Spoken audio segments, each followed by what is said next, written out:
So, may nagpadala sa atin guys ng bagong battery. Ito guys ay from Go Kilowatt. Ayan siya. Lithium iron phosphate, 100 ampere. So, kung naghahanap kayo ng pang battery sa inyong solar setup, baka ito guys yung hinahanap nyo na. So, subukan natin, testing natin, tapos i-review natin.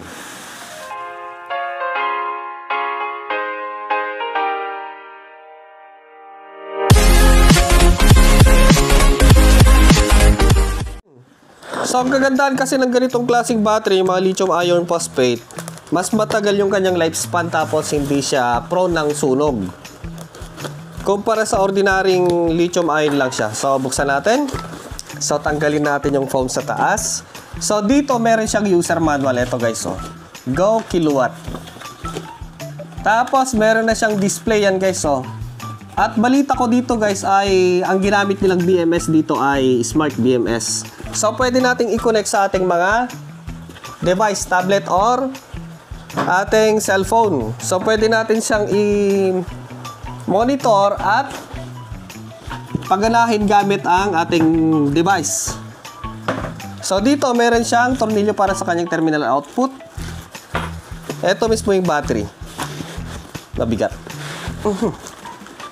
Balik na rin natin. Yun o.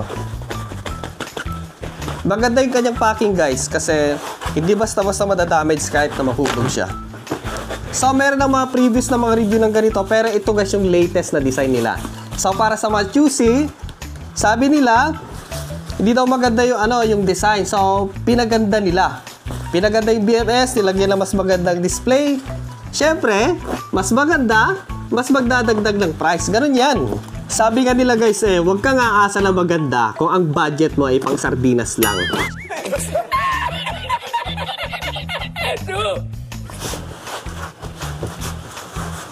Okay. Siguro on the next video, susubukan natin buksan. Pero ngayon, ay... So, yan siya guys. 12.8 volt, 100 ampere. Multiply natin, makakuha tayo ng 1,280 watt-hour. So, malaki-laki na rin siya. Malakas-lakas. Lithium iron phosphate. Tapos, ito yung kanilang website. gokilowatt.com. Ilalagay ko sa description box. Sa kabila, pares lang. So, tanggalin natin yung takip niya. Meron siyang hawakan guys na para pwede nating bitbitin. May takip yung kanyang terminal. Dito natin ilalagay yung dalawang tornilyo. Negative at positive.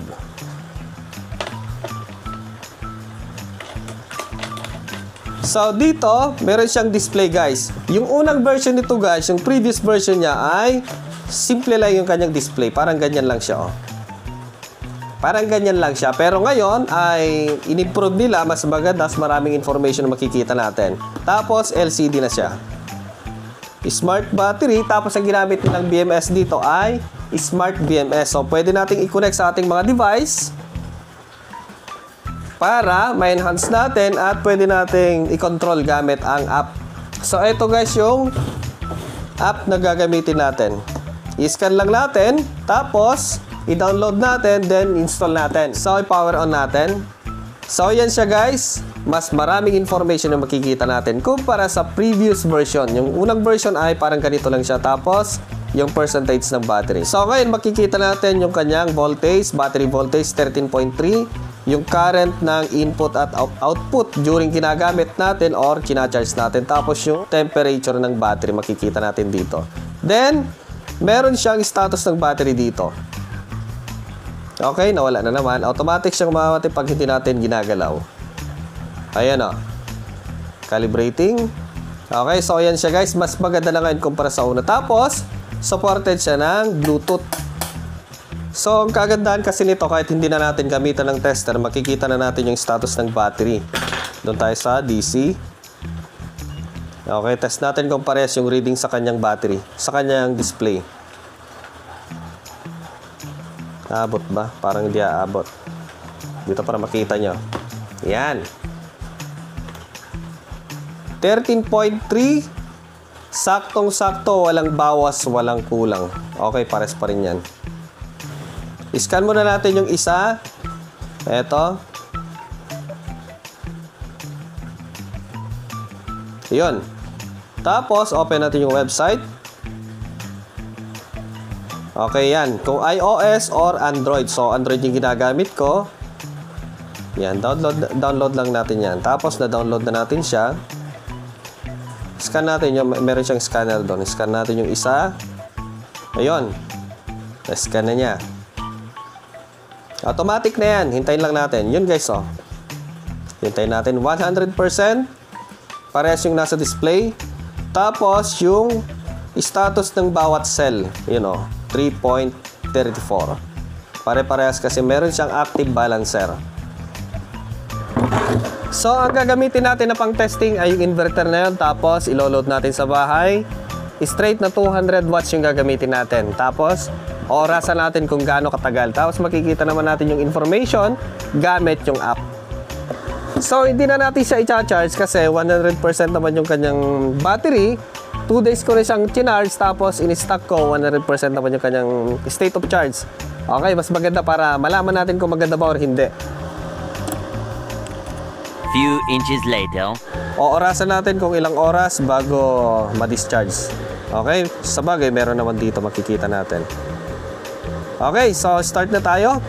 Patayin muna natin yung ating grid. Tapos, eto. Yan. Tapos, i-on natin itong inverter para makita natin. Boom, lahat-lahat. Okay. Okay. Okay, start na tayo. Load na natin. Yan. So, pasensya na kayo sa ingay sa ating hybrid kasi nga, ayan, titigil naman yan pag ano. Naka 222 watts tayo. Magbabawas na lang ako para eksaktong 200. Tapos dito naka-estimate yung kanyang battery empty hanggang 6 hours na 200 watts. Minus 16 ampere yung kanyang discharge. Okay, tapos yung status ng bawat cell. Okay, malalaman natin mamaya. Tingnan natin. Makikita dito 214 watts yung kanyang output. Tapos yung current naman ay nasa 16 ampere. Yung total voltage ay 13.1. 98% yung kanyang state of charge. 6 hours yung ating magagamit. Okay, so i-update ko mamaya. Naka 9 minutes na tayo. Much later. Okay, update check. Almost 1 hour na. So, may 5 oras pa tayo. Yan o. 86%. Status ng cell, 3.3. Pare-parehas. Tapos yung load natin ay nasa 223.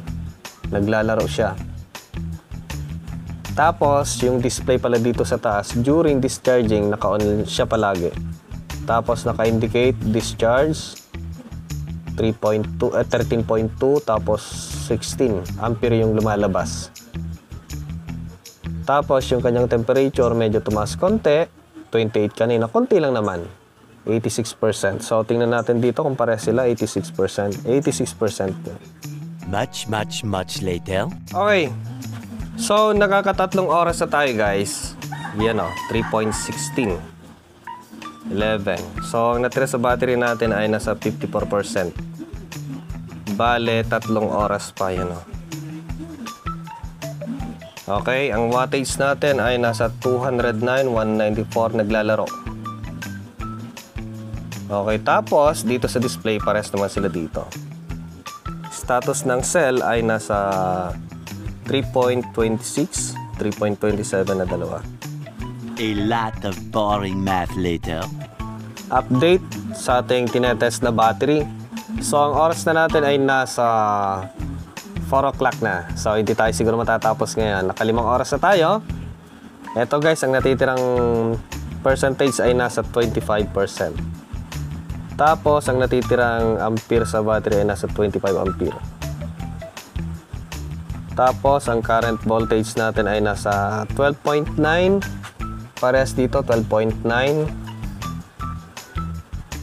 Okay, tapos ilan yung nababawas na power na sa 197 watts.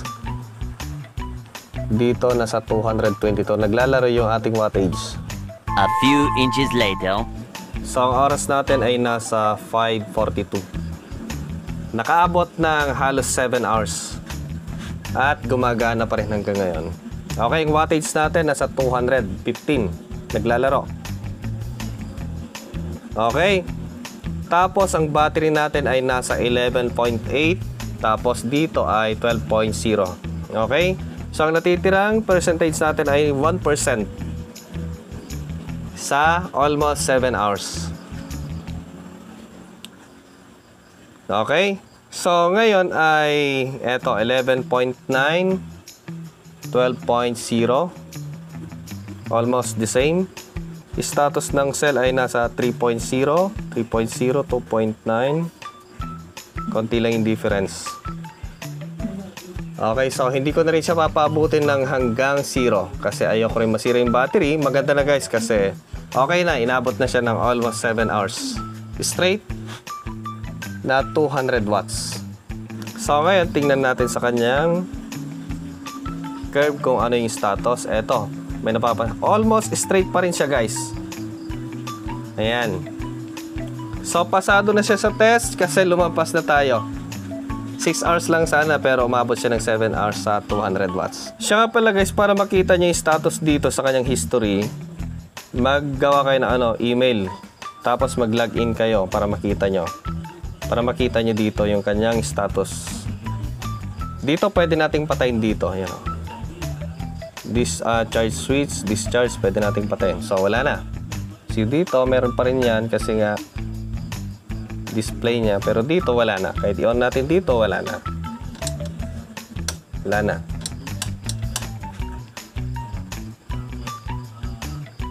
Buka natin. Yun.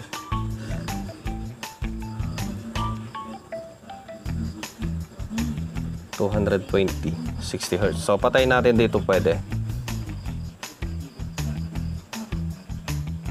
Yun o. Namatay na siya. Okay, so i-on lang natin. Yun o. So, maganda yung result ng ating test. Ito guys ay 12.8 volt. Tapos, 100 ampere equals 1,280 watt hour. Tapos, i-divide natin sa 200 watts straight. 6.4 hour natin siya gagamitin. Pero, lumagpas pa, yun ang maganda dito. Kahit pa paano, nakakuha tayo ng 6 hours, halos 7 hours. So, maganda yung resulta guys. Makunat-kunat na Tapos, nung chinarge ko, umabot siya ng 10 hours kasi 10 ampere lang yung ginagamit ko na na charger. Tapos, kung gusto yung bumili ng ito guys, may iba't ibang mga battery silang available sa kanilang website. So, dito meron silang 12.8 volt, 100 ampere yung ganito. Tapos, 100 ampere, 25 volt pang 24 volt na mga setup. Tapos, 12.8, 200 ampere. So, para sa mga interested, puntahan nyo na lang po sa kanilang website. Tapos, yung mga interested na ganitong battery, puntahan nyo po sa kanilang website. Nasa description box yung link, tapos nasa top comment section. Eto guys, huwag niyong wawalain yung kanyang, dito yung kanyang QR code. Pwede pang tanggalin yung tapos idikit. Yan, nilagay ko dyan. Okay, nandito. Siya nga pala guys, para sa mga interested na bumili. Yan sa Go Kilowatt. Ang price po nito ay nasa $329. Kung i-compute natin, nasa 18,424 pesos. Pasensya na kayo sa ingay kasi may nagtatrabaho sa kapitbahay. Maraming salamat sa inyong panonood sa video na to. Next time ulit, i-tear down natin. Pero isunod natin yung isa bago natin i-tear down. Okay?